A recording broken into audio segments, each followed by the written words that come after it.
Naqangi mahallada yurgin keladi. Juda ham mazza mahalla ekan. Shu joydan bitta chiroyli uy sotuvga chiqqan bizaga 10 pachkaga 100 ming AQSh dollariga berilmagan hovlini sizga ko'rsatmoqchiman. Lokatsiyani aytib o'taman.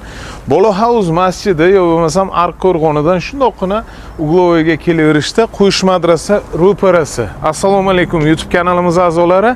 Ko'chamizni o'zida bitta ko'rsatasan, masjidi Bolo deyishar ekan. Buni ham albatta ko'rsatasan. Shu joyda mana shu hovlimiz 20-25 metr fasad qismi 4 sotuq yer maydonini o'z ichiga oladi. Chiroyli xonadonimiz sotuvga chiqqan.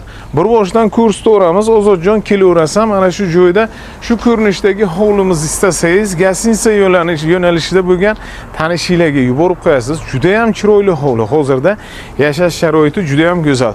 Tashqi hovlimiz, tashqi mana shu zilonli zonamiz, mashina bemalol sig'adigan chiroyligina darvozaxonasi, kompaktligina xonadon, 7 tami 8 ta xonadonni, xonalarini sanadim. Siz ham bitta sanab o'tasiz.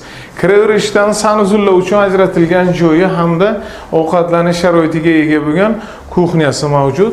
Men esa sizni ichki hovlimizga taklif qilaman. Ikkita komplekt, ikkita oila, chiroyli suratda kun kechirsa bo'ladigan chiroyli xonadon. Mana sizga hovli. Albatta like bosishga arzigulik. Bu tomonimizda adashmasam bitta katta zal, 1, 2, 3 ta, 4 ta xonasi bor ekan. Bu tomondan 2 ta, 3 ta, 4 ta xona, 3 ta xonasi bor. Alohida o'zini podval, ya'ni tojikchasiga eskilar aytadi, taxona deyishar ekan. Taxonasi ham bor. Buni ham hammasini sizga Ozodjon ko'rsatadi. 4 sotuq yer maydonini o'z ichiga oladi.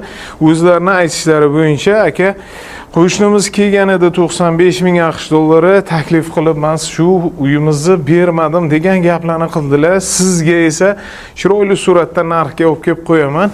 100 ming AQSh dollariga Gasinsa, ya'ni mehmonxona yo'nalishida faoliyat ko'rsatadigan akalarimiz kelgan ekan.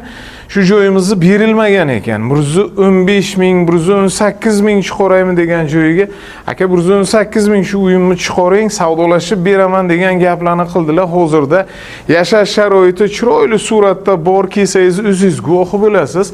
Sanuzullari, taxonasi, ikkinchi komplekti uchun ajratilgan xonalari, joylari hammasi joyda. Aytgancha hovli qismida o'zini alohida tashqi oshxonasini yaratib qo'yishgan, tapchanlarigacha hamda zilonli zona.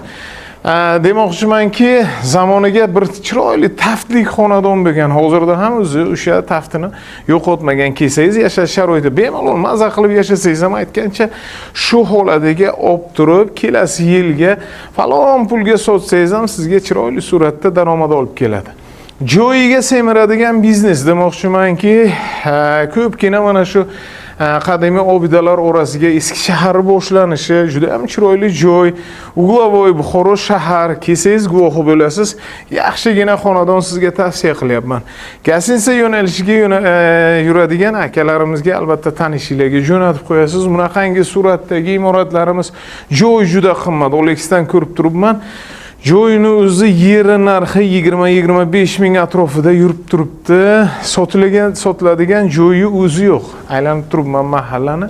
Shuni endi qisqa suratda 118 ming AQSh dollariga chiqaryapmiz. Nima fikrdasiz? Kommentda javobingizni kutaman. Shaxsan raqamlarni qo'yib beraman. Hamma xonalarni Ozodjon sizga ko'rsatadi. Bitovoy texnika, konditsioner, stiralka, xolodilnik ko'rsatilgan jihozlar hammasi shu suratda qoladi. Kelasiz, maza qilib yashayverasiz. Like bosib, tanishinglarga jo'natib qo'yinglar. Juda ham chiroyli suratda chiqardik degan umiddaman. Batafsil ma'lumot uchun raqam qo'yib beraman. Savdosini qiling, maza qilib yashayvering. 10 pachkaga berilmagan hovlini sizga yetarlicha ko'rsatib berdik. Yetmasa kelib ko'rishinglar mumkin. Albatta like bosib, yaqinlaringizga tarqating. Salomat bo'ling.